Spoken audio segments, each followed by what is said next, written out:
পরে ডক্টর জাকির না তখন ডক্টর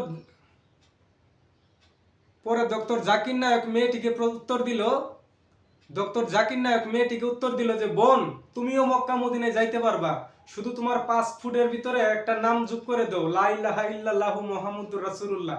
তুমি আজকে না কালকেই যাইতে পারবা। তখন ডক্টর জাকির নায়ক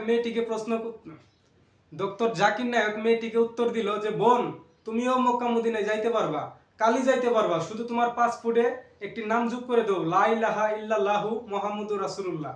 দেখেন কি একটা উত্তর দিয়ে দিল, কত সুন্দর একটা উত্তর, কি ব্রেন তাকে আল্লাহ দিয়েছে। আল্লাহর কাছে খালি আমার তার প্রতি দোয়াই আসে, কি সুন্দর জবাব দিয়ে দিল বোনটিকে।